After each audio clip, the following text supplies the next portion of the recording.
इंसान जो है ना कुदरत को सिर्फ अपना काम ही करने दे ना, वही ना। ये तो नेचर खुद लगा रही है। अभी वो सीड उगते हैं, पानी में जाते हैं। अगर आप किसी जगह को अबंडेंटली 10 सालों के लिए छोड़ दें कि बेसिकली इंसान जो है ना, जैसे 2 टांगों वाला जानवर है, इसने इकोसिस्टम में सिर्फ अपनी मुदाखलत करनी बंद कर दे तो इकोसिस्टम तो खुद ही डेवलप हो जाएगा। नेचर को उसका काम करने दें, हम अपना काम करें। तो 1 साल में जो कार्बन वो टारगेट्स थे वो अचीव होने शुरू हो गए थे। ठीक है ना। अगर वहाँ पे कोई घर भी होगा, उसके अंदर भी जो एक दरख्त निकलेगा, उसकी छत में से भी निकल के बाहर निकल जाएगा। क्या हमारे पौधों पे हमें ट्रस्ट नहीं रहा कि हमारे पौधे अच्छी ऑक्सीजन नहीं देते, हमारे पौधे अच्छी खुराक नहीं पैदा करते? जो फाइंडिंग्स है वो मैं हमेशा कहता हूँ कि गो for the local native trees. जो बोर्ड का जो ड्राई मिल्क है, ये $1 बिलियन की इंडस्ट्री है दुनिया। अच्छा, ये कैसी कौम है कि जो चीज़ें मौजूद हैं उसको तबाह कर रहे हैं, जो अभी हमें नज़र आ रही है उसको बात कर रहे हैं। देखिए, हमारा मकसद ये तो नहीं था कि हम पैदा होते, खाते, अपने जैसे और 4 पैदा करते, मर जाते। ये ज़िंदगी नहीं है।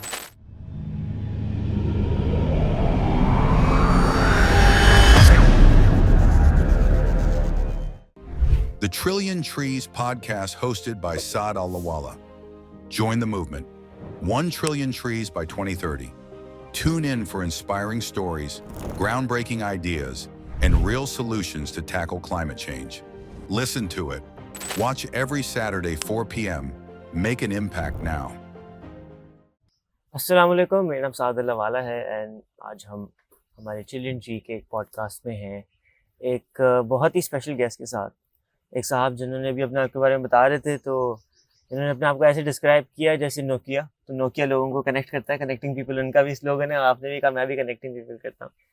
तो आज हमारे साथ तारिक भाई हैं, Tariq Tanveer, who is I think a naturist. मैं कहूँगा इकोलॉजिस्ट, ये वो सब कहना नहीं, but like nature lover and nature में हर चीज़ आती है। ये चिड़िया की आवाज़ें आती हैं और ये हमारे इंसान भी आते हैं, उनकी लाइवलीहुड्स भी आते हैं, खाना पीना, हरियाली, सब कुछ आती है।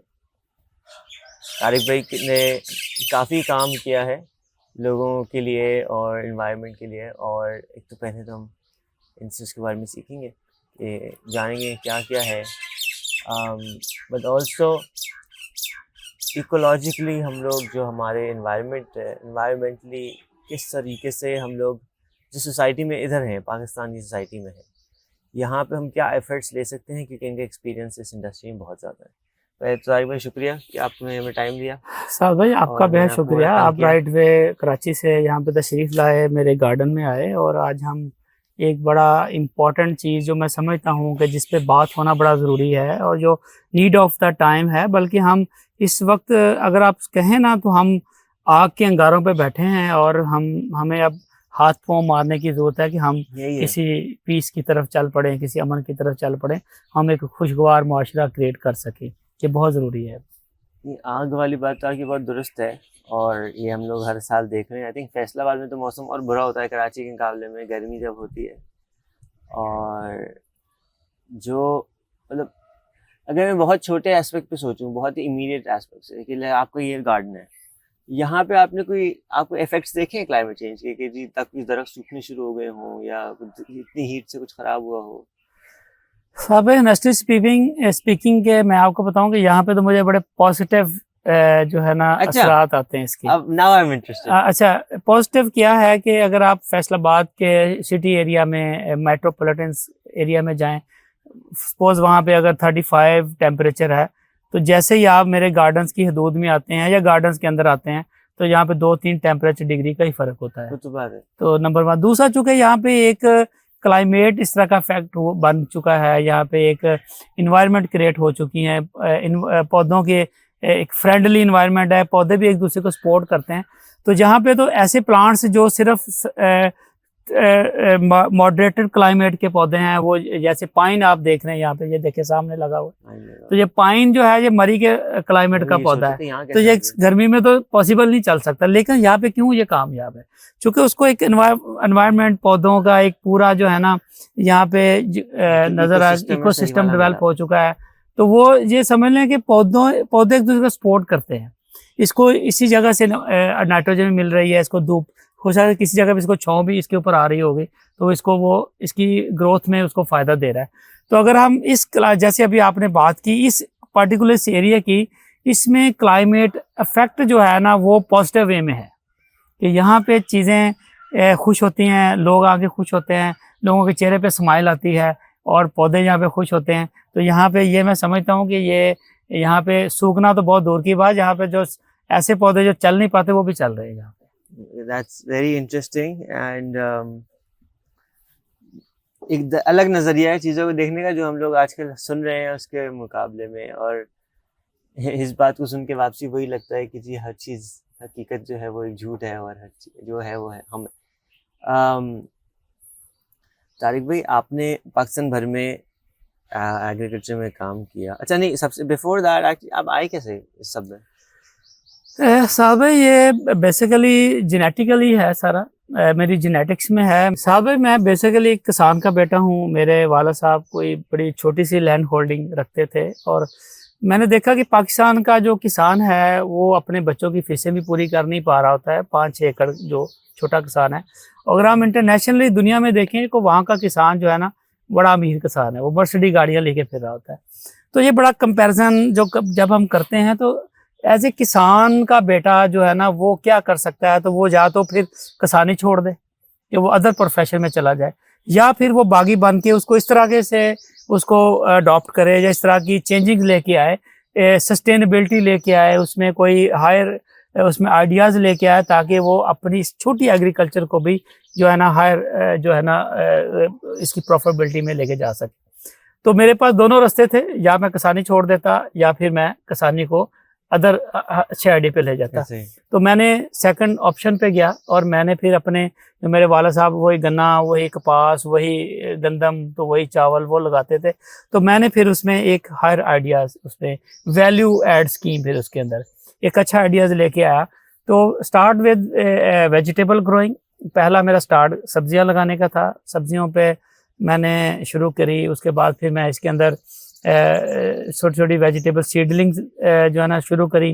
फिर मैंने नर्सरी बनाई, नर्सरी के साथ साथ फिर मैं इसमें ऑर्नामेंटल प्लांट्स, पाम्स, पूरी दुनिया से सीड लेके आना, ग्रो करना, फिर इसको एक्सपोर्ट करना। लाइक इस तरह करते करते फिर इसमें मैं एग्रो टूरिज्म का हमने जो है ना नया आइडिया इंट्रोड्यूस कराया, वैल्यू एडिशन एग्रीकल्चर में लेके आए।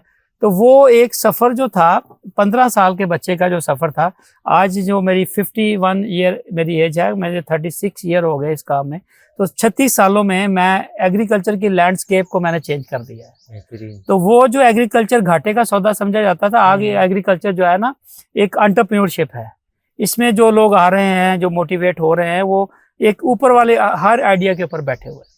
वो हर चीज़ को जो एंगल देखने का है उसमें यही नज़र आता है कि ये चीज़ भी फ़ायदा दे सकती है, ये भी दे सकते हैं, ये भी दे सकते हैं, इसको हम इस तरह करेंगे तो ये लिया जा सकता है, इस तरह करेंगे तो ये लिया जा सकता है। तो आज एग्रीकल्चर जो है, मैं समझता हूँ कि वो जो छोटा किसान का बच्चा जो सोचता था कि एग्रीकल्चर एक घाटे का सौदा है, आज एग्रीकल्चर जो है वो एक एंटरप्रेन्योरशिप है।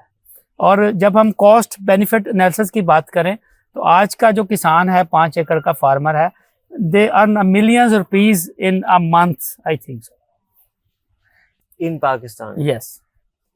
That's a new thing to hear. आजकल लोगों को ये अभी भी आज भी लोगों को ये सुनने में नहीं आता कि जी ऐसा पॉसिबल भी है, और वो भी कई एकड़ से। ये नहीं कि जी 100 एकड़ या हज़ारों एकड़ से, आप कई एकड़, कुछ 10 एकड़ से 5-10 एकड़ से करें। तारिक भाई, आपने इनिशियली तो आपका माहौल ये था कि जिसकी वजह से आप एग्रीकल्चर में थे, आपने उसमें जान लगाई और अपने आप को उसमें काम बढ़ाया। जो आप एग्री टूरिज्म पे गए उसमें भी वैलिडेशन हुई, फिर आपने फॉरेस्टेशन की प्रोजेक्ट भी कुछ किए, वो भी एक डिफरेंट ही इंडस्ट्री है ऑल टुगेदर। आपकी अच्छी बात यह है कि आप जैक ऑफ ऑल ट्रेड्स हैं भी और नहीं भी हैं, क्योंकि आप एक्सपर्ट ऑफ ऑल ट्रेड्स भी हैं। आपने क्या चीज़ आज तक पाकिस्तान में चलती हुई देखी है विच पहले हम इकोनॉमिकली देखते हैं, तो इकोनॉमिकली आपके ख्याल से एक जैसे छोटा एरिया है, आपने ये 5 एकड़ के ऊपर इतनी खूबसूरत सी जगह बनाई हुई है, पर इसमें ऑफ कोर्स आपने स्लोली बनाई और आहिस्ता आहिस्ता जो कमाया वही लगाया। तो एक ग्रेजुअल प्रोसेस है हर चीज़ का। तो आपने क्या चीज़ देखी है पाकिस्तान में जो टिपिकली बंदा कर लेता है और जो चल जाती है? क्योंकि हर एक के बस का काम नहीं है ये। नहीं, ऐसे नहीं है, ये कोई रॉकेट साइंस नहीं है बिल्कुल भी। ये मैं आपको बताऊं, हम अभी जैसे मैंने आपसे बात की 36 ईयर ऑफ माय लाइफ, तो उसमें मैंने एक कामयाब एंटरप्रेन्योरशिप मैंने बनाई। लोग मुझे कामयाबी के शॉर्टकट्स पूछते हैं, तो मैं कहता हूँ यार मैं बहुत नालायक बंदा, मुझे शॉर्टकट नहीं आते। अगर मुझे शॉर्टकट आता होता तो मैं 35 साल का सफ़र 1 साल में करता। तो एग्रीकल्चर में या किसी भी कामयाबी में कोई शॉर्टकट नहीं होता, जो कि हमारी आज की यूथ जो है ना, वो सबसे पहले होता है कि हम जल्दी जल्दी अमीर बन जाएं, हम जल्दी जल्दी कामयाब बन जाएं, हम जल्दी जल्दी ये कर दें, हम जल्दी जल्दी ये बन जाएं। तो जल्दी जल्दी में नहीं चीज़ें बनती, जल्दी जल्दी में सिर्फ चीज़ें वायरल होती हैं, मशहूर होती हैं, फिर ठप होती हैं और बंद हो जाती हैं। जल्दी की चीज़, मैंने ये पौधों की साइकिल से मैंने समझा कि जो जल्दी बढ़ने वाला पौधा उसकी उम्र कम होती है, जो स्लो ग्रोइंग पौधा उसकी उम्र हज़ारों साल होती है। तो ये नेचर सिखाती है हमें। तो मेरे पास एक तो मुझे समझ आई कि कोई शॉर्टकट नहीं होता, आपने ज़िंदगी में टारगेट्स बनाने हैं कि आपने चलना कहाँ से है और पहुँचना कहाँ पे। ये 2 चीज़ें अगर आपने अंडरस्टैंड कर ली, जैसे मैंने सोचा था कि मैं एक छोटे फार्म से चलूँगा और मैं इसमें लैंडस्केप चेंज करूँगा एग्रीकल्चर की। आज लैंडस्केप चेंज हुई है, एक नए आइडियाज़ ने जगह ली हैं और उसने लोगों को सर्व किया है और लोगों की इकनॉमिक्स चेंज हुई हैं। जैसे मैं आपको सिर्फ एक गाँव की मैं मिसाल देता हूँ कि मैंने एक गिलगित बल्तिस्तान में एक एप्रिकॉट टूरिज्म विलेज मैंने एक डिज़ाइन किया था आज से कुछ 8-10 साल पहले। तो वहाँ की खुबानी जो रुल रही थी, आज वहाँ की खुबानी पूरी दुनिया में जा रही है। वो एप्रिकॉट ड्राई कर रहे हैं, वो एप्रिकॉट का जैम बना रहे हैं, स्क्वाश बना रहे हैं। वहाँ पे मिलियंस डॉलर की वहाँ पे इंडस्ट्री लग चुकी है, वहाँ पे टूरिज्म जाती है। हमारा हर साल वहाँ पे एप्रिकॉट फेस्टिवल होता है, इस फेस्टिवल में पूरी दुनिया से हज़ारों टूरिस्ट आते हैं। और एक इन्वायरमेंट जो टूरिज्म का जो एप्रिकॉट की वजह से डेवलप हुआ, उसने उस पूरे गाँव की जो इकनॉमिक्स चेंज कर दी। अगर पर हेड कैपिटल अगर हम देखें कि फी बंदे की ऑन एवरेज इनकम वहाँ पे अगर $100 थी, तो इस सारे वेंचर के बाद वो $200 या $600 पे चली गई। तो लाइक ये जो एक चेंज है, ये हम उसको अगर मॉडल बनाएं तो हमारे हर गांव में पोटेंशियल है। नेचर ने, अल्लाह ताला ने हमें इतना पोटेंशियल दिया है, इतना पोटेंशियल दिया है कि अगर हम उसको एक्सप्लोर भी कर लें और उसके ऊपर हम काम शुरू कर दें तो हम दुनिया में एक यूनिक डेस्टिनेशन बना के उभर सकते हैं। और ये जो अभी आपने बात की पोटेंशियल की कि कितना पोटेंशियल मौजूद है या कितना हो सकता है, तो बात यही है कि पोटेंशियल की कमी नहीं है और एक्सप्लोर भी हो चुका है। देखिए, जो अच्छी आबादी, हम 25 करोड़ आबादी का मुल्क है, इससे बड़ा क्या पोटेंशियल हो सकता है कि हमारे पास 25 करोड़ मुंह है खाने के लिए। तो 25 करोड़ का खुराक अगर हम सिर्फ डाटा निकालें तो हमारे पास जितनी ज़मीनें, ये भी कम है उसको ग्रो करने के लिए। तो पोटेंशियल को एक्सप्लोर तो हो गया, अब उस पोटेंशियल के मुताबिक हमने ग्रो करना है। तो ग्रो करने के लिए मेरा ख्याल है कि हमारी यूथ बेस्ट हमारे पास सोर्स है, उसको हम ट्रेनिंग्स दें और उसको हम मोटिवेट करें कि किसान जो है या एग्रीकल्चर जो है, ये अब आने वाले टाइम में पाकिस्तान की नहीं दुनिया की एक बहुत बड़ी इंडस्ट्री बन के उभर रही है। अच्छा, आजकल बहुत कम है, मगर मेरी नज़र से 2-3 लोग ही गुजरे हैं, अमेरिका में ही थे, जो अपने अर्ली 20s में है, तो 21, 22 उन्होंने ज़मीनें लेके अब उन्होंने एग्रीकल्चर शुरू किया अपने घर से भाग के, which is a very fun thing to see, but also something very inspirational that people don't think of any more. हम लोग समझते हैं कि जी ये तो बैकवर्ड सी चीज़ है, हालांकि नहीं है, ये आगे बढ़ने वाली चीज़ है। और ये हमारे, ये जो एक और इबादत है, पेट पूजा है, मतलब इससे ज़्यादा इंसानों की क्या आप मदद कर सकते हैं। हमने बात करी कि इकोनॉमिकली क्या चलता है, इकोलॉजिकली और इन्वायरमेंटली। एक तो आपने बात करी कि हम फास्ट पेस चीज़ें करते हैं जिसकी वजह से जल्दी नुकसान भी होता है और लॉन्ग लाइफ उसकी नहीं होती। एक पाइन का दरख्त शायद 30 साल लेता है या 40 साल लेता है बहुत अच्छी एज मैच्योर होने में, उसके बाद वो काटें, रादर देन हम कोरोना का आपस लगा लें उसकी लकड़ी पर, हो या वो दीमक खा जाती है या कुछ कर जाती है। तो what have you seen in this region when you have, because you have traveled a lot, that works for longer? जो मतलब कोई ऐसे दरख्त हों या ऐसे कोई मेथड्स हों जो इन्वायरमेंटली आपने देखा हो कि अपना इकोसिस्टम खुद ही बिल्डअप करके ग्रो कर रहे हो, मोनोक्रॉपिंग ना हो। जैसे कोनो का आप उसके ऊपर जंगल लगा दिया, it's not sustainable in the sense कि ना चिड़िया आएगी, ना उसके साथ कोई वीड्स उगेंगी, ना कोई श्रब्स आएंगे, ना कोई खाना आएगा, ना कोई चिड़िया आएगी, वह कोई कुत्ता भी नहीं आएगा उधर, कुछ भी नहीं आएगा। तो आपने कोई ऐसी कोई आपकी अभी तक फाइंडिंग हो, कोई ऐसा दरख्त हो या ऐसा कोई प्रोसेस हो जो पाकिस्तान में लोगों ने रेप्लिकेट किया हो, जो रीजनरेट करे या इकोसिस्टम्स बिल्ड करे? सर भाई, दो बातें मुझे आपके क्वेश्चन से जो है ना, वो जो मुझे आइडेंटिफाई अगर फाइंडिंग में देखूं, एक तो हम इस पे जो आपने पूछा है कि इकोसिस्टम के लिए कुछ प्लांट्स हम ऐसे डिस्कस करें जो हमारे इकोसिस्टम, नंबर 1। नंबर 2, हमारा बिहेवियर्स क्या है कि हम अभी तक उस मंजिल तक नहीं पहुंच पाए या हमने वो स्टार्ट नहीं कर पाए। ये मेरा अगला सवाल था, बिल्कुल। लेकिन अभी जो मेरा सवाल है ना, दैट इज कि जी जो इंडिया में जो राजस्थान में रेन वाटर हार्वेस्टिंग कर रहे हैं, तो वो पूरे स्वम्स बना रहे हैं, अंडर वाटर अपना रिचार्ज कर रहे हैं, उसकी वजह से जो उनका इकोसिस्टम है वहाँ का, वो पूरा रीजनरेट हो रहा है। ज़मीन के अंदर वापसी पानी आ रहा है, पौधे वापसी बाहर खुद से भी निकल रहे हैं और लगा भी रहे हैं। फिर मैं अभी एक जो ग्रेट ग्रीन वॉल है अफ्रीका में लग रही है, उसमें भी यही है कि वो 3 साल तक ज़मीन को रिचार्ज करते हैं, उसके अलावा दरख्त पौधे लगाते हैं, श्रब्स लगाते हैं, हर्ब्स लगाते हैं, और वो 50 साल तक, 15 साल से, उनका 50 साल का एस्टिमेट है, 15 साल से खुद ही एक छोटा सा इकोसिस्टम वहाँ पे चल रहा है। मैं आपको एक बहुत इंटरेस्टिंग बात बताऊं इसमें, हाँ। कि इंसान जो है ना, कुदरत को सिर्फ अपना काम ही करने दे ना, वही ना, तो फिर भी हम कोई घाटे, ये समझ लें मैंने नुकसान कोई नहीं है। अभी जो इकोसिस्टम की जो आप बात करें कि रेन हार्वेस्टिंग सिस्टम बनाए जा रहे हैं, पौधे लगाए, हमें तो पौधे लगाने की, हमारा काम नहीं था पौधे लगाना, तो नेचर खुद ही लगा, ये तो नेचर खुद लगा रही है। अभी वो सीड उगते हैं, पानी में जाते हैं। अगर आप किसी जगह को अबंडेंटली 10 सालों के लिए छोड़ दें तो वहां पे तो फ्रेश खुद ही बन जाएगा। तो इट मीन्स के बेसिकली इंसान जो है ना, जो 2 टांगों वाला जानवर है, इसने इकोसिस्टम में सिर्फ अपनी मुदाखलत करनी बंद कर दे तो इकोसिस्टम तो खुद ही डेवलप हो जाएगा।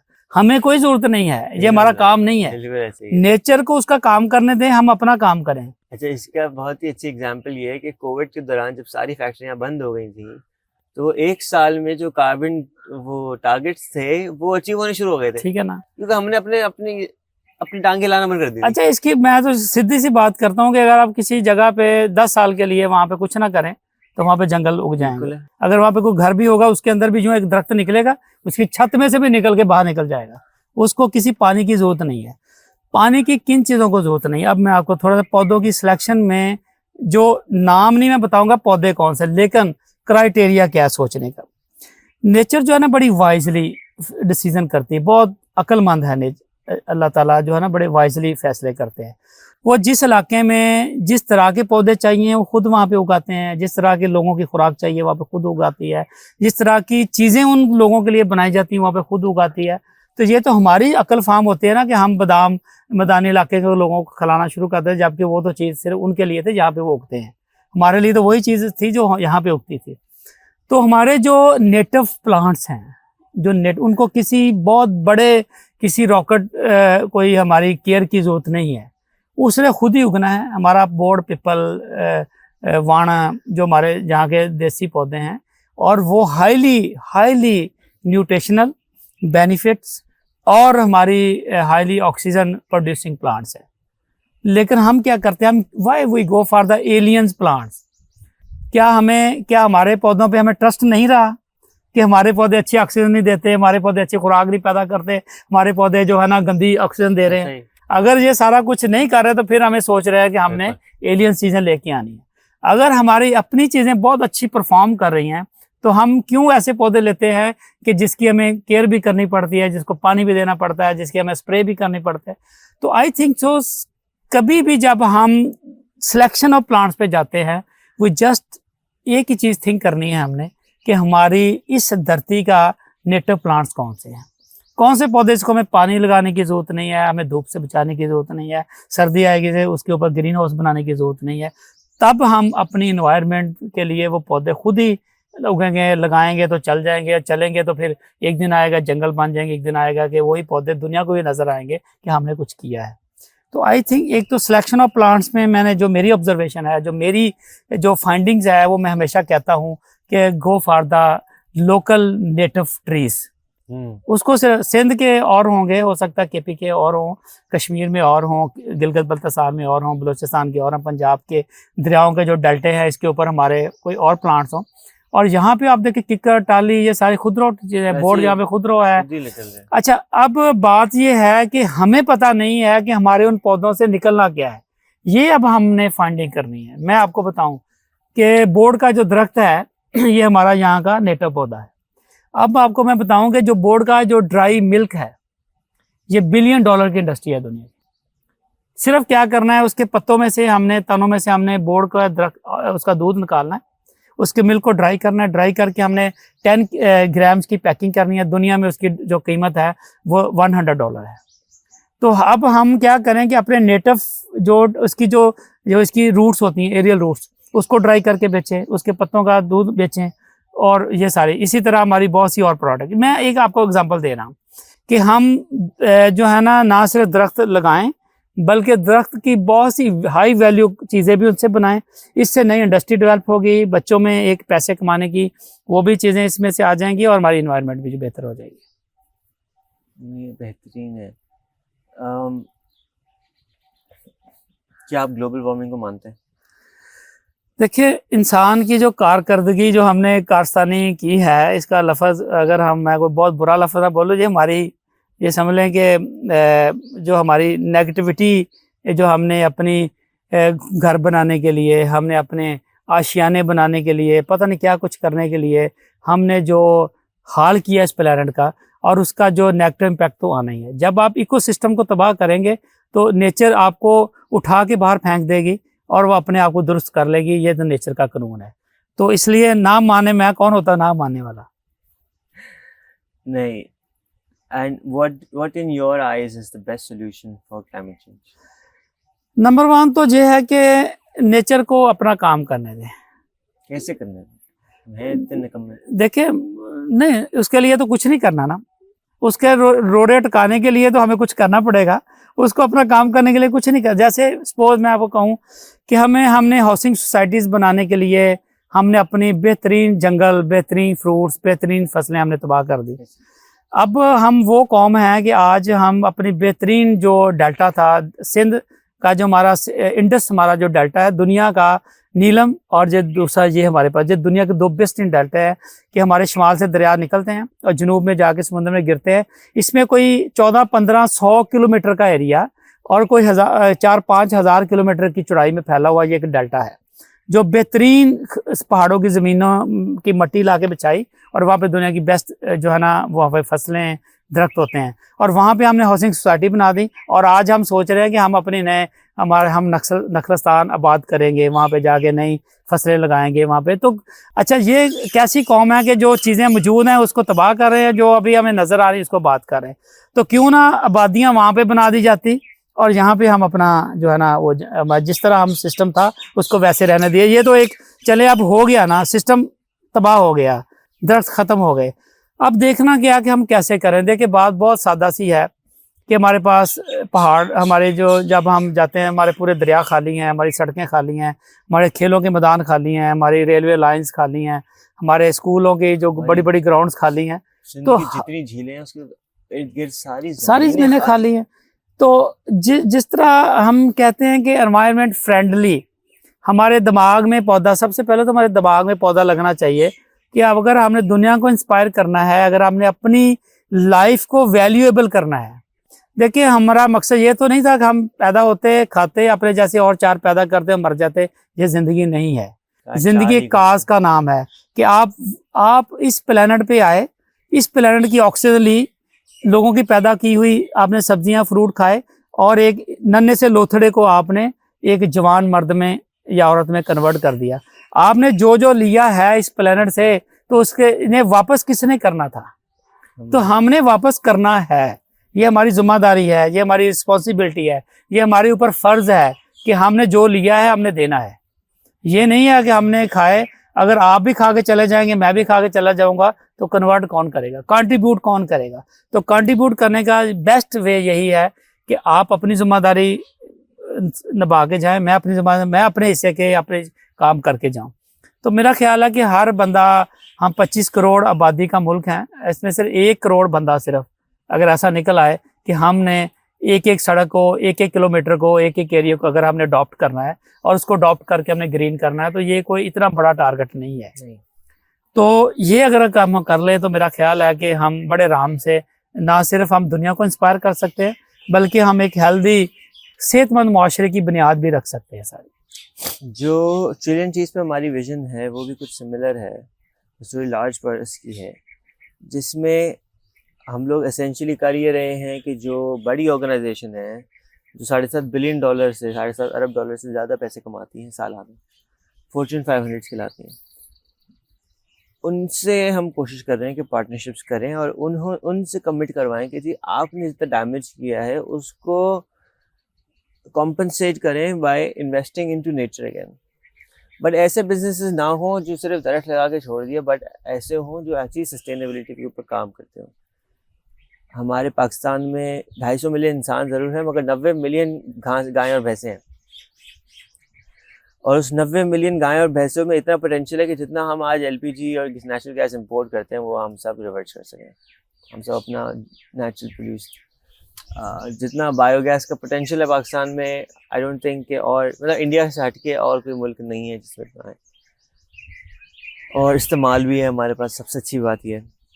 तो there is that. Seaweed farming है हमारे पास, 1500 किलोमीटर की कोस्ट लाइन है, 1200 सॉरी, उसके ऊपर कितने सीवीड फार्म्स लग सकते हैं, वो कितना कार्बन कैप्चर करते हैं, एक बेहतरीन source of protein and fibre हैं, और हम लोग वो भी इस्तेमाल नहीं करते। सीवीड तो बल्कि हमारे कितनी होती भी है जो हम फेंक देते हैं, भैंसों को खिलाए थे। Coming to what I was trying to ask, इसको ये था कि शेयर करूं कि चिलियन चीज़ में हम लोग एसेंशियली यही काम कर रहे हैं। इसको अगर पाकिस्तान लेवल पे देखा जाए, पाकिस्तान में बहुत सारे इनिशिएटिव्स अभी निकले जो लार्ज स्केल सिंगल हैंडेडली करने की कोशिश कर रहे थे। वो कम्युनिटी एफर्ट नहीं था, वो सिंगल हैंडेड गवर्नमेंट एफर्ट था, जो चिलियन ट्रीज इमरान खान ने कोशिश करी लगाए। आज शहबाज शरीफ का 10 बिलियन ट्रीज का वो लगा हुआ है इनिशिएटिव। इन इनिशिएटिव्स का आपको क्या फ़ायदा क्या नुकसान दिखता है? वो देख लें ज़रा एक दफ़ा, बस देख के आ जाए, फिर आगे बैठे। चल रहा है सर कैमरा? ठीक है। अच्छा साहब, अगर हम देखें, ये हमेशा जो लीडर्स होते हैं उनका काम यही होता है, वो इंस्पायर करते हैं यूथ को। जितने फॉलोअर्स होते हैं उनको वो अपने फॉलोअर्स को कहते हैं। अगर देखें अगर मैं किसी का फॉलोअर हूँ, मैं मिसाल देता हूँ, अगर वो मुझे कहता है कि आपने 2 पौधे लगाने हैं, अगर मैं पौधे नहीं लगाता तो मैं कौन सा फॉलोअर हूँ? तो ये अगर हम हज़ूर सल्लल्लाहु अलैहि वसल्लम की उम्मत से हैं तो इसका मतलब यह है कि जो वो कहते हैं क्या हम मानते हैं। तो लीडर का काम होता है बात करना और फॉलोअर्स का काम होता है उसको मानना। तो सबसे पहले तो मेरा ख्याल है कि हमें इसके ऊपर बड़ा कन्विंस होना चाहिए कि हमें ट्रू फॉलोअर्स हों, और हमारे लीडर जो बात करें हम उसके ऊपर पहरा दें कि हमने ये करना है। तो ये तो एक बड़ी बात है कि आपने जो बात की कि हमारे लीडर्स ने, उन्होंने बिलियन ट्री प्रोजेक्ट सुनामी चला दिए, इन्होंने ये चलाया।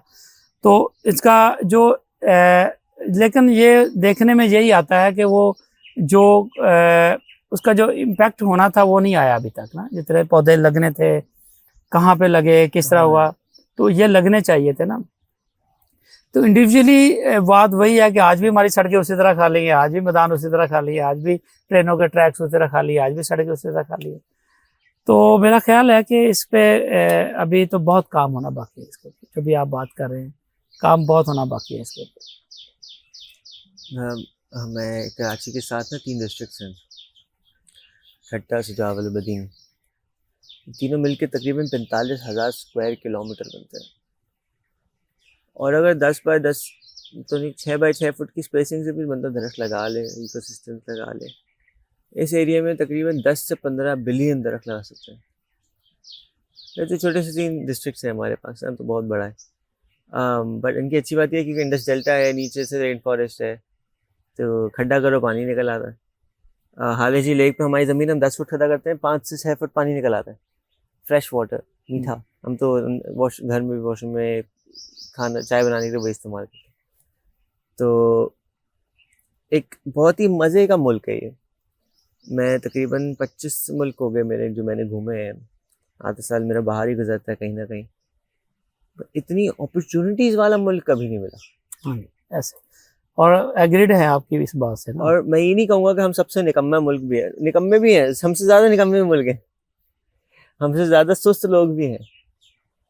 बट एक जो चीज़ है ना वो ये है कि हम शायद पता नहीं हार मान चुके हैं और लोगों ने टुक टुक करके चल रहे हैं। मैं पंजाब और सिंध में एक बहुत डिफरेंस देखता हूँ, हालांकि मुझे मैं फोकस नहीं है पाकिस्तान के अंदर बात करने में, मगर जो एक डिफरेंस मुझे दिखता है वो ये कि पाकिस्तान पंजाब में थोड़ी शायद स्टेबिलिटी ज़्यादा है, इसलिए लोग यहाँ पे काम थोड़ा कम करते हैं, मगर कहीं कंटिन्यूसली करते ही रहते हैं, तो अच्छा चल रहा है। कराची में शायद ज़्यादा करते हैं मगर रुक जाता है। हाँ जी, नहीं आपकी बात ठीक है कि अगर हम पोटेंशियल की बात करें या यहाँ के जो अल्लाह ने हमें वसाइल दिए हैं ना, वसाइल देने में उस नेचर ने कोई कमी नहीं छोड़ी, कोई नहीं, कुछ नहीं। और सिर्फ हम इस्तेमाल करने में हमने बहुत नालायक लोग हैं, हमने वो वसाइल उस तरह इस्तेमाल ही नहीं किए। मैं हमेशा कहता हूँ कि जो आपने भैंसों की बात की, जो आपने हमारे जो है ना लाइफ स्टॉक की बात की है, हमारे पास हम तकरीबन चौथे नंबर पे हैं दुनिया में लाइफ स्टॉक की होल्डिंग के हवाले से, तो उसकी कुछ भी चीज़ तो वेस्ट है ही नहीं, कुछ नहीं, क्योंकि एग्रीकल्चर में मेरा मानना है कि कुछ भी nothing is waste in agriculture, everything is gold, until unless कि आपको उसकी इस्तेमाल का ना पता हो, आपको उसका ये ना पता हमने करना क्या है, इसको इस्तेमाल कैसे करें, इसकी वैल्यू कितनी है, इसकी वैल्यूडेशन प्रोडक्ट क्या बनी है। तो लेकिन बारह हमारे गांव भी बड़े खूबसूरत हैं, वसाइल से भरपूर भी हैं हमारे पास, तो मेरा ख्याल है कि हम अब इसके ऊपर बड़ा कन्विंस्ड हैं कि हम जो है ना इन वसाइल को इस्तेमाल करें, और अगर हमने इन वसाइल को इस्तेमाल कर लिया और अगर हमें समझ आ गई तो हम दुनिया को लीड कर सकते हैं इसमें। दरख्तों की मैं बात करूं तो इसमें फिर हम ये कर सकते हैं, अभी जिस तरह हम इसमें मैं एक छोटी सी मिसाल दूंगा। इसमें मैंने एक पिछले एक आर्टिकल पढ़ा, इंग्लिश में था, किसी इंडिया की किसी खातून का वो आर्टिकल था, दरख्तों की माँ। तो वो दरख्तों की माँ जो थी वो बड़ा इंस्पायरिंग स्टोरी थी कि किसी एक दो सिटीज़ के दरमियान में एक रोड था और उसके ऊपर एक गांव था छोटा सा। तो वहाँ की जो एक खातून थी उसने एक दुनिया का 8वां अजूबा क्रिएट किया है। उसने क्या किया था कि 17 साल की उम्र में उसकी शादी हुई और 25-26 साल की उम्र तक उसकी कोई औलाद नहीं हुई, और उसके साथ की जो सहेलियों की शादियाँ हुई उनकी औलादें हुई, और वो उनको ताने देती थी कि देखिए आपकी औलाद नहीं हुई। तो उसने कहा कि मुझे वो उनके तानों से जो है ना वो क्या कहते हैं उससे जो है ना परेशान हो गए। उसने कहा मैं खुदकशी कर लूँगी। तो उसने फिर अपने मियाँ से बात की, उसने कहा कि दो रास्ते हैं, या तो खुदकशी कर लेती, या उसने कहा कि मैं ऐसा काम करूँ जिसको करते करते मैं मर जाऊँ। उसने अपनी वो जो मेन रोड था जो दो शहरों को मिलाता था, उसने 7 किलोमीटर लंबा जो ट्रैक था ना उसके ऊपर उसने बोर्ड के दरख्त लगा दिए और उसको घड़ों से उठा के वो पानी 7 किलोमीटर में लगाती थी सारे। तो उसकी जब 75 ईयर जब उसकी एज थी तो उस पौधों की उम्र 50-55 साल थी, और वो ऊपर से दरख्त जो जुड़ गए थे सारे। यही 7 किलोमीटर इस तरह की टनल वो बन गई कि उसमें जब बस गुजरती थी उसमें रोशनी नहीं आती थी, और दुनिया के 7वें अजूबे में उसको शामिल किया गया और उसको दुनिया में बुला के उसको दरख्तों की माँ का खिताब दिया गया, और उसको दुनिया का एक बेस्ट इन्वायरमेंटल जो है ना फ्रेंडली उसको जो है ना एक अवार्ड दिया गया। फिर गवर्नमेंट ऑफ इंडिया को पता चला कि हमारी किसी खातून ने ये काम किया, उसको इंटरनेशनल अवार्ड मिला है। फिर उन्होंने उसको अडॉप्ट किया और आज उसकी 105-6 साल उस खातून की उम्र है, और आज उसके नाम से एक NGO बनी हुई है जो पूरे इंडिया में पौधों पे काम कर रही है। और आज भी वो टनल 7 किलोमीटर लंबी जो टनल है दुनिया का 8वां अजूबा है कि वो पूरी दरख्तों की टनल बनी हुई है। तो इस तरह के पागल लोग हमारे अंदर क्यों नहीं पैदा होते कि जो खुदकशियां तो कर लेते हैं लेकिन इस तरह नहीं मरते कि कुछ करते करते मर जाए। अभी तक भी मरे नहीं। मैं वही कहता हूँ कि अगर हमने मरना ही है, अगर हमने खुदकशी का सोच लिया, ये मुल्क रहने के काबिल नहीं है, अगर हम नेगेटिविटी करते हैं तो हम रहने के काबिल किसने बनाना है? ये इंसानों ने ही रहने के काबिल बनाना था। अगर हम उस दरख्तों की माँ को अगर हम फॉलो कर लें, हर बंदा 7-5 किलोमीटर लंबा कि हमने इसको पानी लगाते हुए मरना है, अब मर तो हमने जाना ही है तो क्यों ना इसको पानी लगाते मर जाए। तो मेरा ख्याल है कि हमें पॉजिटिव एक माशरा भी क्रिएट कर लेंगे और एक आइडियल चीज़ भी अपने पीछे छोड़ के जाएंगे। तो इस तरह की सोचें ही हैं, सारी सोची जा सकता है। अगर मेरे जैसा आम छोटा सा किसान का बेटा 25 सालों में हम एक इतना कामयाब एंटरप्रेन्योरशिप खड़ी कर सकते हैं, तो मेरा ख्याल है हर बच्चा इसको कर सकता है इस चीज़ को। बेशक। आई थिंक हमारे पास वही वाली बात ना कि सारे पोटेंशियल हमारे पास एग्जिस्ट करते हैं पाकिस्तान में, और हर सलाहियत है हमारे पास, बस शुरू करना है। हाँ, शुरू करना और कुछ भी नहीं। अच्छा, इसमें बड़े अच्छे बिजनेस मॉडल हैं। मैं हमेशा कहता हूँ कि एग्रो फॉरेस्ट्री दुनिया की एक बहुत बड़ी इंडस्ट्री है, बिलियंस डॉलर की। अभी मैं पिछले दिनों मेरा एक किसान का पाकिस्तान मैंने प्रोग्राम करता हूँ डिस्कवर पाकिस्तान पे, मैंने होस्ट किया प्रोग्राम। एक बंदा जो ये जो पॉपुलर है वो लगाता है, हर तीसरे साल दूसरे साल उसको वो काटता है, काट के उसकी जो आइसक्रीम की स्टिक बनाता है, वो जो लकड़ी है वो 800 रुपये मन बिकती है पॉपुलर की, और वो जो स्टिक है वो 2200 रुपये किलो बिकती है। अब कुछ भी नहीं निकला, कुछ भी नहीं ऐड हुआ, लकड़ी वही है, सिर्फ एक स्टिक बना दी उसको। तो बेसिकली हमने स्टिक बनानी सीखनी है, तो हमने अपनी 800 वाली चीज़ को 2200 रुपये किलो में लेके जाना, 800 रुपये मन वाली चीज़ को 2200 रुपये किलो में लेके जाना है। तो ये एक छोटी छोटी चीज़ें हैं जो हमने ऐड करनी है, इसमें बहुत पोटेंशियल। इसलिए भी हमारे जो बच्चे हैं, यूथ है, वो अगर छोटे छोटे बिजनेस आइडियाज़ पे सोचना शुरू करें तो इसमें बड़ी चीज़ है। दरख्तों की टहनियों में बहुत सी ऐसी मशरूम्स ग्रो होती हैं जो 1 लाख रुपए किलो तक बिकती हैं। मतलब हमारी एक गैनोडर्मा एक मशरूम है, जो गैनोडर्मा कॉफ़ी, अगर आप गैनोडर्मा लिखेंगे इसके ऊपर गूगल के ऊपर आ जाएगी। मलेशिया ने बड़ा काम किया इसके ऊपर, चाइना ने बड़ा काम किया। तो ये दरख्तों की शाखों के अंदर से उगती हैं। उसमें क्या करना है, आपने उसमें सुराख करना है, उसका स्पान डालना है, उसमें से मशरूम निकलनी शुरू हो जानी है। तो दुनिया अगर कर रही है तो हम भी कर सकते हैं। अगर एक एक बच्चा एक एक आइडिया पे पकड़ ले तो बच्चे कम है, आइडियाज़ ज़्यादा है। तो बात वही है कि हमने शुरू करना है, चीज़ें बच्चे करने वाले बने तो कामयाबी है तो हमारे पास जुड़ी हुई हैं सारी की सारी। और दूसरी एक हमने एक आइडिया हमने आज से थोड़ा कोई 10 साल पहले शुरू किया था, बागे मोहब्बत के नाम से। अच्छा। उस आइडिया क्या था कि बेसिकली हर फार्मर या हर कोई ऐसी बैरिंग लैंड जो दरिया के किनारों पे हैं या जहाँ पे और कुछ फसलें नहीं हो पाती, तो वहाँ पे हम डेडिकेटेड प्लांट्स जो है ना वो लगाने शुरू कर दें।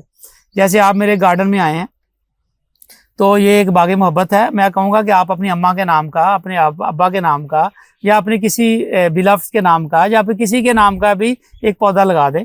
आप 100 रुपये का पौधा खरीदें और एक पौधा लगा दें, उसके ऊपर आप इधर से एक तख्ती बना के भी लगा दें, और आप हर महीने मुझे 50 रुपये या 100 रुपये आप मुझे इसकी मेंटेनेंस चार्जेस दे दें। तो अगले 10 साल में भी आएंगे तो ये पौधा यहाँ पे लगा होगा और ये आपके नाम का पौधा है। आप जब अपने बच्चों के साथ आएँ या अपनी फैमिली के साथ उसको दिखाएं कि ऐसे 5 साल पहले ये पौधा मैं लगा के गया था, और उसके ऊपर लिखा हुआ होगा ये किसके नाम का था, कब डेट थी। ये एक आइडिया था पूरा, और बहुत से लोगों ने इसको अडॉप्ट किया। फिर अच्छा, उसकी जगह पे पौधे भी लग रहे हैं, वो आप उसको जो है ना वो सपोर्ट भी कर रहे हैं, और उसको बिजनेस मिल रहा है। इसको 1 एकड़ में बड़े आराम से 2000 पौधे अगर वो लगाता है और 50 रुपये जो उसको उसकी रैयल्टी मिल रही है, वो उसकी जगह पे पौधे भी आ रहे हैं, उसकी काट के पत्ते काट के वो बेच भी रहा है, पौधा भी अपनी जगह पे खड़ा है, उसके पैसे भी आ रहे हैं, उसके ज्यादा पैसे कमा रहे हैं, और आपके नाम का पौधा भी लगा हुआ।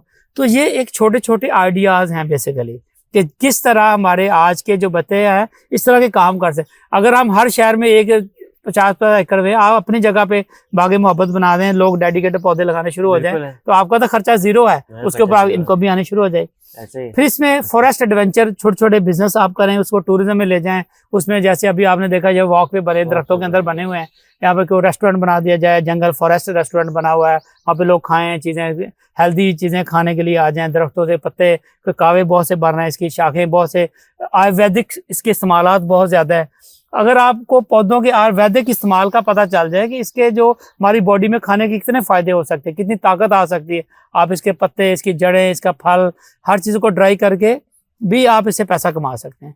यानी कि दरख्त का दरख्त भी है और आपकी एक तरह की एक कंटिन्यूस इनकम का जरिया भी है। तो ये चीज़ें मेरा ख्याल है कि हमारे यूथ जो है इसको हमारे आज के इस पॉडकास्ट को सुने, इसमें आइडियाज़ गेट करें, और इसके लिए अगर मज़ीद इसको रिफाइंड करना हो तो उसके लिए भी हम वो पूरी ट्रेनिंग तो हो रही होती है। बेहतरीन है जी। तारिक भाई जो हैं वो डायरेक्टली ट्रेनिंग भी देते हैं और बहुत ही प्रोफेशनल तरीके से लोगों के साथ 1-on-1 ट्रेनिंग देते हैं। तो 1-on-1 भी है, ऑनलाइन भी आपके कोर्सेज हैं शायद? ऑनलाइन देखिए वो तो मेरे प्रोग्राम्स पड़े हुए हैं सारे, वीडियोस कोई हज़ारों के साथ से ना इनसे फिजिकली आके सीख सके तो ऑनलाइन चीज़ें अवेलेबल हैं। तो I think this guy is doing a lot in his domain, और हमें ऐसे ही लोग चाहिए जो एटलीस्ट शेयर करना शुरू करें, बातें फैलाएं। और अगर आपके अंदर वो पोटेंशियल है कि आप ये कुछ करना चाहें या हरियाली पसंद हो, इस तरह की जो अभी चिड़ियों की आवाज़ें आ रही हैं, ऐसी जगह बैठना चाहें तो अपने घर पे या अपने करीब ऐसी जगहों पे बनाएं, और साथ साथ पैसे भी कमाएं। तो I think that he's doing phenomenal work in his industry, किसी को भी आपसे कनेक्ट करना हो तो आपके लिए फेसबुक पे आपको मैसेज कर दे, क्या करे? बिल्कुल, देखें वो फेसबुक पे भी चीज़ें अवेलेबल हैं, और अगर वहीं पे मुझे अभी आज की वीडियोस में अगर आपके साथ, अच्छा इस तरह भी हो सकता है जैसे आप अगर कराची में कोई आप एक सेमिनार रख लेते हैं, आप वहाँ पे कोई ट्रेनिंग अरेंज करना चाहें, हैदराबाद में करना चाहें, लाहौर में करना चाहें, इस्लामाबाद में करना चाहें, तो आप एक कोर्स डिज़ाइन करें, उसको अनाउंस करें, उसको जो है, और वहाँ पे आप इनवाइट करें। उसमें डेफिनेटली जब हम इस तरह सोचते हैं, पिछले हम बहुत सालों से हम ऐसे भी करते रहे कि अपने पल्ले से प्रो लगा के भी जा रहे होते थे, लेकिन अब हम कम से कम जो वहाँ पे बंदा अरेंज करे, इतनी चीज़ें तो करे कि वो हमारी बोझ, हमारी जेब के ऊपर बर्डन ना बने। तो चीज़ें तो सस्टेनेबल इसी तरह ही होती है सारी। तो अगर कोई भी ट्रेनिंग इस तरह की अरेंज हो तो हम तब भी की जा सकती हैं, लेकिन जो एपिसोड्स पड़ी हुई हैं उसको भी देखेंगे तो आइडियाज़ तो वहाँ पे भी हैं सर। बिल्कुल। तो आइडियाज़ की कमी तो है ही नहीं, तो कमी है करने की, कि शुरू कैसे करना है। तो वो सारी चीज़ें वहाँ पे आइडियाज़ लें। हाँ, मशवरा हो सकता है कि कोई दोस्त मशवरा करना चाहे तो हम उसके लिए, आई थिंक मशवरा करने के लिए सबसे पहले चैट जीपीटी के पास जाए, हाँ, फिर इनके पास आए। वो फोटो देख के सब कुछ करके वो पहले बता देगा इनसे ज़्यादा जल्दी। तो ये तरीका है हमारा आगे बढ़ने का। टेक्नोलॉजी हमारे हाथ में है, हर चीज़ हमारे हाथ में, बिल्कुल। और ऐसे बेहतरीन लोग भी हमारे साथ हैं अगर हमें फिजिक्स सीखना हो। Thank you so much for your time Tariq भाई। आई होप मैं किसी को मिस ना कर दिया हो। अच्छा, जो चीज़ें मिस होंगी अभी मैं आपको बताऊंगी। कुछ हम किचन गार्डनिंग पे बात करें, थोड़ी सी पौधों की, जो इसमें जैसे मैंने प्रोफेशनल बात की कि हम कौन कौन से ऐसे आइडियाज़ हैं एग्रीकल्चर के अंदर। हम जैसे मैंने हर्ब्स की बात की, उस पर थोड़ी सी लंबी बात और बड़ी ज़रूरी है कि दुनिया में सेहतमंद माशरे जो हैं वो किस तरह क्रिएट होते हैं, और जो हमारी आयुर्वेदिक्स, जो हमारी मेडिसिनल प्लांट्स एंड क्रॉप्स हैं, ये किस तरह हमारे यूथ इसमें बिजनेस एंटरप्रेन्योरशिप लेके आ सकती है। तो इसके ऊपर अगर आपके ज़हन में कुछ क्वेश्चंस हों तो वो हम, this is something that I didn't think of. तो अगर आप उसमें प्लीज थोड़ी सी वैल्यू ऐड करें।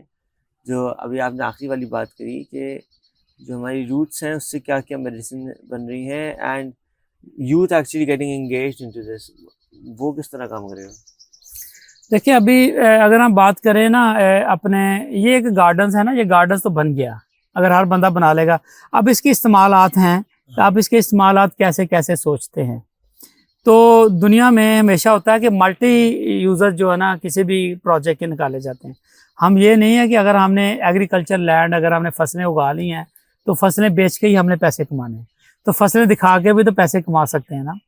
दुनिया की एग्रो टूरिज्म की इंडस्ट्री कोई $100 बिलियन से भी क्रॉस कर गई है दुनिया। चूँकि हमने देखा कि जो लोग नेचर से जुड़े हुए थे, जो लोग धरती से जिनकी कनेक्टिविटी ज़्यादा थी, उनको कोरोना ने भी कुछ नहीं कहा, उनकी इम्यून सिस्टम बहुत स्ट्रॉन्ग था। तो मेरा ख्याल है कि अब बड़ा ज़रूरी है कि अगर आप हमारे जो गांव के लोग हैं, जो हमारे गांव के में रहने वाले जो यूथ है, वो समझे कि जो गांव की जो टूरिज़्म है, जो एग्रीकल्चर की जो टूरिज़्म है, जो खेतों के अंदर लोगों को लेके आना है, जो लोगों को नेचर से जोड़ना है, जिसको गार्डन थेरेपी भी कह सकते हैं, एग्रीकल्चर थेरेपी भी कह सकते हैं, ये कोई अल्टरनेटिव जो तरीका इलाज है दुनिया में, वो 20 से ज़्यादा, योगा भी उसमें आता है, गार्डन थेरेपी भी उसमें आती है, मड थेरेपी भी उसमें आती है, और इसमें बेशुमार थेरेपीज आती हैं। कि यही नहीं कि आपने सिर्फ केमिकल वाली दवाई खानी है तभी ठीक होना है आपने, क्योंकि उससे खाने से पहले 100 और भी तरीके हैं, जिसमें जो होम्योपैथी वो 91 में जाती है, उससे 90 पहले ऐसे तरीके हैं जिसको अडॉप्ट करके आप हेल्दी रह सकते हैं। तो हमारे जो बच्चे हैं, अगर अल्टरनेटिव तरीका इलाज को ही सिर्फ समझना शुरू कर दें और इसको पढ़ना शुरू करें, एक एक तरीका इलाज के ऊपर अगर वो अपनी एंटरप्रेन्योरशिप कैंप करें, तो हज़ारों बच्चों का नजरिया रोजगार इसी से बन जाएगा। तो हमने सिर्फ एक चीज़ को पकड़ना, जैसे मेरे पास यहाँ पे कुछ डॉक्टर्स ऐसे भी जो मेरे गार्डन में जो स्ट्रेस मैनेजमेंट के लिए यहाँ पे लोगों को लेके आते हैं, वो एक दिन की उनके साथ यहाँ पे बैठ के बात करते हैं, मुझे वो उसका पैसे पे करते हैं गार्डन इस्तेमाल करने के, और वो खुद भी उनसे पैसे लेते हैं। अब दुनिया में देखें, पाकिस्तान में बीमारियाँ जो हैं पिछले आप देखें कोई 2 दहाइयों से कितनी बढ़ी हैं। हम 50% लोग जिस्मानी तौर पर बीमार हैं और 99% लोग हम ज़हनी तौर पर बीमार हैं।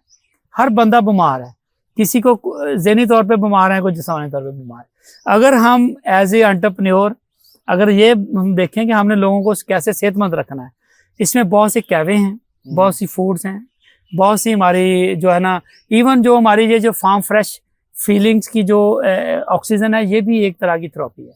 तो अगर हम इसको भी बेचना शुरू करें, इसके ऊपर भी एंटरप्रेन्योरशिप क्रिएट करना शुरू करें, तो हम कोई 5,000 बच्चों का तो एंटरप्रेन्योरशिप इसी से हम कर सकते हैं। वाह। कि हमने शहर के लोगों को कैसे हमने लेके आना है, कौन कौन सी उसकी आइडेंटिफिकेशन में हमने स्ट्रेस मैनेजमेंट हो गया, हेल्दी लाइफस्टाइल में हो गया, डायबिटीज कंट्रोल हो गया, फिटनेस पे हो गया, हमने जो कोलेस्ट्रॉल को कैसे कम करना है, आपने अपने को हेल्दी कैसे रखना है, आपने जो अच्छा खाना कैसे खाना है, हेल्दी फूड क्या होता है, इसकी एक एक चीज़ के ऊपर अवेयरनेस सेशन शुरू करें तो आप देखेंगे ये कितनी बड़ी चीज़ें हैं सारी। तो एग्रीकल्चर, विलेज लाइफ और हमारी जो गार्डन थेरेपीज है, ये एक आने वाले वक्त की बहुत बड़ी एंटरप्रेन्योरशिप्स हैं। इवन फॉरेस्ट की जो आप बात करते हैं, जंगल लगाना एक काम है, लेकिन जंगल के पौधों को इस्तेमाल करना दूसरा काम है। सही बात कि है। आप इसकी लकड़ी, इसके जो है, इसके तने हैं, इसका सक है, इसकी जो उसके ऊपर छिलका है, इसके पत्ते हैं, इसका फल है, इसका फ्रूट है, इसका फूल है, हर चीज़ों में से इंसानी खुराक और सेहतमंद के लिए क्या चीज़ें हैं। तो ये चीज़ें अगर हमारे यूथ जो है ना, इसके ऊपर बहुत सी अच्छी ट्रेनिंग्स मौजूद हैं दुनिया में। अभी श्रीलंका में एक अल्टरनेटिव मेडिसिन का बहुत बड़ा एक एसडीका यूनिवर्सिटी अमेरिका की, उन्होंने अपना सब कैंपस बनाया है वहाँ पे। उसका वो अल्टरनेटिव मेडिसिन में वो एक डिग्री भी अवार्ड करते हैं, वो ऑनलाइन भी पढ़ाते हैं, वहाँ पे जाके पढ़ सकते हैं। अब देखिए अल्टरनेटिव मेडिसिन एक अब आने वाले वक्त की बहुत बड़ी इजाद है कि अब हमने क्या, ये हमने सूखा हुआ है या हमने ये क्या हमने मंत मांग ली कि हमने सिर्फ जो है ना पैनाडोल ही खानी है, अगर हमने एलोपैथी खानी है, एक ऑर्गन ठीक करते करते 4 ऑर्गन खराब कर लेते हैं। तो मेरा ख्याल है कि अल्टरनेटिव तरीका इलाज और अल्टरनेटिव मेडिसिन जो कि नेचुरल थेरेपी है, नेचुरल रेमेडीज हैं, नेचर से आती हैं। हमारा किचन जो है ना बहुत बड़ी फार्मेसी है, किचन इज फार्मेसी। आपका जीरा आपको क्या फितना, आपकी इलायची क्या फायदा दे सकती है, दालचीनी आपकी सिनेमन आपको क्या फायदा दे सकती है, आपको कौन सा फूड कैसे खाना है, ये आयुर्वेदिक फूड जो है ना ये आपको कैसे हेल्दी रख सकते हैं, ये एक इंडस्ट्री है। ये एक वो चीज़ें हैं जो आज के बच्चों को सीखना बड़ा ज़रूरी है। और अल्टरनेटिव जो किचन की जो हमारी जो चीज़ें हैं, वही हमारी जो पुरानी अम्मियाँ, मामियाँ, दादियाँ, परदादियाँ होती थी, वो हल्दी से ही सारी ट्रीटमेंट कर लेती थी। अब टर्मेरिक, जिंजर और हमारी ये जो सौंफ, अजवाइन, मलट्ठी, कलवंजी, ये सारी चीज़ें क्या चीज़ें हैं, बेसिकली ये हमारी बॉडी की हीलिंग्स हैं, ये सेहतमंद चीज़ें हैं। तो मेरा ख्याल है कि हमारी यूथ को इन चीज़ों को पढ़ के, इनके ऊपर कोर्स करके भी हमें बहुत सी चीज़ों के ऊपर जाया जा सकता है। हमारे 2 पाकिस्तानी बच्चों की मैं मिसाल दे सकता हूँ, जिन्होंने सिर्फ जब वो पाकिस्तान में कभी आए, अमेरिका में थे, उन्होंने जहाँ पे उनकी दादी, उनको चोट आई तो उन्होंने उसके ऊपर हल्दी बांध दी और वो ठीक हो गई। तो उसने कहा अच्छा ये हल्दी है, ये तो खाई जाती है। उन्होंने कहा नहीं, इस काम के लिए भी होती है। तो उन्होंने इसके ऊपर सर्च करी, तो वो सर्च करने के बाद उन्होंने एक टर्मेरिक ड्रिंक बनाया अमेरिका में। अभी 7,000 स्टोरों के ऊपर उनका ड्रिंक जो है ना वो डेली की सप्लाई जाती है। और आर्मी जो है, जो अमेरिकन आर्मी, उन्होंने उनको एक सुपर ड्रिंक के नाम से, एक एनर्जी ड्रिंक के नाम पे उन्होंने अपनी आर्मी को मस्ट करार दे दिया कि इन जो 2 बच्चों ने ये जो ड्रिंक बनाया है वो आपने पीना है। वो आप देखें $1 बिलियन की इंडस्ट्री उन्होंने सिर्फ हल्दी के ड्रिंक के ऊपर खड़ी कर दी। तो हल्दी को सोचने की बात थी, हल्दी तो इस धरती पे सदियों से मौजूद थी।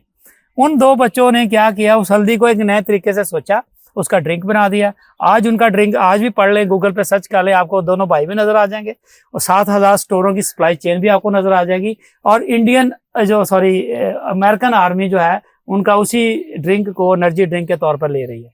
इतनी बड़ी वो एंटीसेप्टिक्स है, एंटी वो आपको जो है ना ये एंटीबायोटिक्स है। तो मेरा ख्याल है कि ये हमारी यूथ को फॉरेस्ट को एक नए एंगल से सोचना पड़ेगा, जंगल लगाने में एक सोच से होगा कि इसका ह्यूमन बॉडी में क्या फायदा हो सकता है। उसमें ऑक्सीजन भी देनी है, छांव भी देनी है, और इसके साथ साथ हमें हेल्दी लाइफस्टाइल भी देना है। आप स्पीचलेस हो गए मेरा ख्याल है। नहीं, मैं बस सोच रहा हूँ कि इसको किस तरह बोलूं। बट ये भी है, मैं कैसे हो गया क्योंकि मुझे लग रहा है कि आपकी एक्सपेक्टेशन से ज्यादा चीजें आपको थोड़ा सा ना हम इसमें आज मुख्तलिफ एंगल से, बिल्कुल। और ये एक पॉडकास्ट से मेरा ख्याल में कभी भी हम इसको कवर नहीं कर पाएंगे। ये तो इसको हम को 10 घंटे भी लगे रहेंगे तो चीजें आती जाएंगी। अभी तो हमने किचन गार्डनिंग को नहीं किया डिस्कस, और बहुत सी चीजों को जो हम इसमें कर सकते थे, और इसमें हम बहुत सी और चीजें में ला सकते हैं। तो मेरा ख्याल है इसको हम किसी और एक अच्छी एपिसोड्स में इसको हम कवर करें, क्योंकि हर चीज का एक बैलेंस जरूरी है। और आपने भी जैसे इस एरिया में भी हर चीज का थोड़ा थोड़ा इस्तेमाल करके, नर्सरी भी है, तेरी घर भी है, वॉकिंग ट्रैक भी है, गार्डन भी है। हाँ बिल्कुल, यहाँ पे मुर्गियां हैं, एक भैंस रखी हुई है, छोटी छोटी चीजें हैं, इकोसिस्टम यहाँ पे डेवलप किया है पूरा। तो आपने देखा चिड़िया, कौवे, ये बेसिकली हैप्पी डेट्स हैं पूरे। हाँ। और हर चीज यहाँ पे आके इसलिए खुश होती है। आपने मक्खियां देखी शायद की, मक्खियां यहाँ पे वो अपना पूरी मक्खियां शायद बना रही हैं सारी, तो वो तो सारी चीजें चल रही हैं पूरी की पूरी। आप नहीं, बट जैसे हमारे यहाँ हमारी सोसाइटी में आज हर चीज़ का एक्सेस इस्तेमाल होता है ना। या तो एग्रीकल्चर वीट लगा रहे हैं तो सारे हजारों एकड़ पे सिर्फ वीट लगा देंगे, कुछ और छोड़ेंगे ही नहीं। बिल्कुल एक दरख्त नहीं दिखता। कुछ कोई भैंसे हैं तो सिर्फ भैंसे ही भैंसे हैं, उसका गोबर का कोई यूटिलिटी नहीं है। मैथेन के थ्रू लोग या गोबर की बीमारियों के थ्रू लोग मर रहे हैं। हाँ जी, अजीब माहौल हमने बनाया हुआ है। And living in a balance like what we have over here. चलें, शायद लोगों के लिए ये फिर बड़ी जमीन है, उससे छोटी पे बन सकता है, आराम से बन सकता है। और उसको आराम से लोग अपनी खुशहाल जिंदगी गुजारने के लिए इस्तेमाल कर सकते हैं। देखिए वही बात है कि हमारी तो मट्टी, जैसे मड थेरेपी की मैं बात करूं, सॉरी अगर इसमें बाद में भी की जब एडजस्ट हो सकती है कि देखिए दुनिया में जब जो टेराकोटा इंडस्ट्री है जो वो बनाती हैं, बर्तन बनाती हैं डिफरेंट, इसमें घड़े और मुख्तलिफ चीज़ें जो हम मट्टी से बनाते हैं, वो जब मट्टी गूंथते हैं उस मट्टी में पहले वो जो शहर के लोग हैं उनकी स्ट्रेस के लिए उनको उस मट्टी में मड थेरेपी कराते हैं। वो कहते हैं कि जो आपके बर्तन आप बनाएंगे वो आपकी बॉडी की जो मट्टी है उसमें आप पहले लेटेंगे, आप उसमें स्ट्रेस रिलीफ करेंगे, फिर वही मट्टी से आप बर्तन बनाएंगे, वो आपके बर्तन वो आपको देंगे बना। तो देखिए ये छोटा सा आइडिया, इसके लिए कोई बड़ी लैंड नहीं चाहिए। एक कमरे में आपने मड की जो वो उसको गूंदने की मदानी लगानी, उसी में आपने लोगों को बुला के उनकी मड थेरेपी करनी, उसमें वो मट्टी में बैठेंगे, टाइम गुजारेंगे, उसी मट्टी से उनके बर्तन बनेंगे, उस बर्तन को ले जाके वो अपने घर में चीज इस्तेमाल। तो पहली बार सुन रहा हूँ। आप मड थेरेपी पढ़ेंगे तो दुनिया की $1 बिलियन की इंडस्ट्री है कि मट्टी में बैठना भी आपका स्ट्रेस मैनेज वो तो है, मट्टी के ऊपर चलना भी स्ट्रेस करता है। तो मड थेरेपी जो है, मड बाथ इसको लफ्ज यूज कर सकते हैं। मड बाथ में वो देखिए पूरी दुनिया में लोग करते हैं कि उसको मड पहले उसमें लटाते हैं, टब के अंदर वो उसी मट्टी से चीजें बनाते हैं। तो चीजें तो बनानी थी तो उससे पहले भी इस्तेमाल निकाल लिया ना। तो ये है मल्टी यूजर्स ऑफ डिफरेंट जो है ना थिंग्स जो है, कैसे आपने इस्तेमाल करनी चाहिए। So accurate, so accurate. नहीं, आई थिंक अभी तो मेरे लिए बहुत ज़्यादा हो रहा है ये डाइजेस्ट करना ना, लेकिन जिस तरह ये अगेन आपकी वही बात बहुत दुरुस्त है कि अपॉर्चुनिटीज़ बहुत है एंड इस स्पेसिफिक इंडस्ट्री के अंदर भी। और if anyone wants to make excuses they can, but the options are there and the potential is right here. जो आपने बहुत शुरू में पॉडकास्ट से भी पहले बात स्ट्रेस की थी, दैट वाज कि जी हमारे पास कितना लैंड है और कितना लोग खाने वाले अवेलेबल हैं। उसी के ऊपर हमें अभी फौरी तो ध्यान देना चाहिए, बहुत से लोगों को, हर एक को नहीं क्योंकि वही एक्सेस हो जाएगा, बहुत लोगों को और ध्यान देना चाहिए है। जो लोग शहर के हैं उनको एग्रीकल्चर का सोचना ज़रूर चाहिए। पहला स्टेप क्या होता है एग्रीकल्चर का? लेट्स से कि एक बंदा है जिसने सोचा है कि जी मैं इन्वेस्ट भी करूँगा, जाके बैठूंगा भी। मैं कई लोगों को, अभी मैं भागलपुर में था तो एक लड़के के साथ था जो मेरी उम्र के क्लोज ही एक और था, और वो ज़मीन संभाल रहा था, छोटी थी 15-20 एकड़ थी, लेकिन वो आराम से ज़मीन संभाल रहा था एंड वहाँ पे रह भी रहा था, वहीं पे उसने पूरा इकोसिस्टम, वहाँ पे उसने प्रॉपर इकोसिस्टम बनाया हुआ था और कमा भी रहा था। इसका सब मैं अगर आपको एक छोटा सा जवाब दूं आपका, जो कहाँ से स्टार्ट कैसे किया जाए, शहर के लोग कैसे छोटे छोटे इनिशिएट करें या किस तरह करें।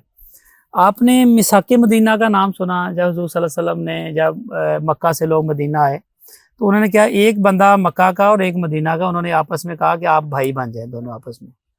तो उनको वो एक दोनों को भाई बना दिया। उनकी घर था और वो एक महाजर था, हिजरत करके आया था। अब वो कुछ उनकी जिम्मेदारियां थी काम की, और जो वो होस्ट था वो कोई उनकी जिम्मेदारी। इस तरह गेस्ट और होस्ट का रिलेशन बना और वो चीज़ें चलना शुरू हो गई।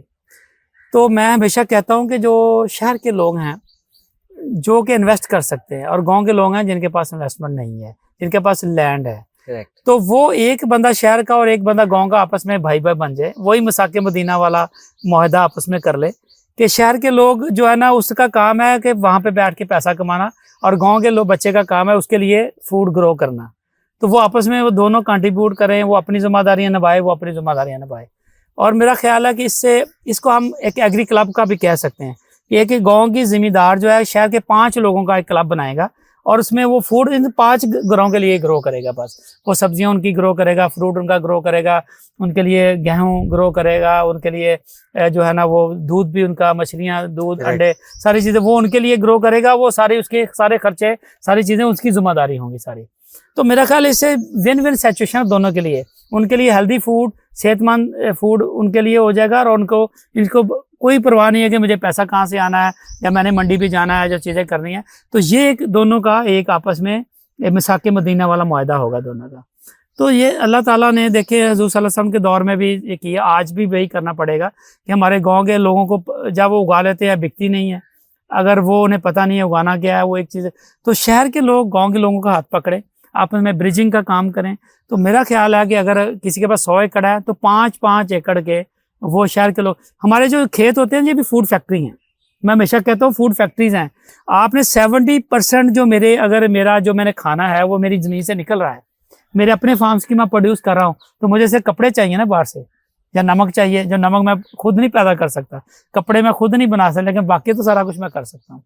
तो मेरा ख्याल है कि हमारे लोगों को इस तरह सोचना पड़ेगा कि गाँव के लोग जो है आपस में मिल के शहर के लोगों से वो एक क्लब बना लें, आपस में एक जो है ना भाईचारे का एक फजा बना लें। जैसे आपके चचा के पास 1000 एकड़ लैंड है तो उसके 5-5 एकड़ के जो है ना वो आज भी 5-5 एकड़ के जो है ना वो यूनिट्स बना दें और कुछ लोग ग्रो करने वाले आ जाए, कुछ लोग उसके ऊपर इन्वेस्ट करने वाले आ जाए।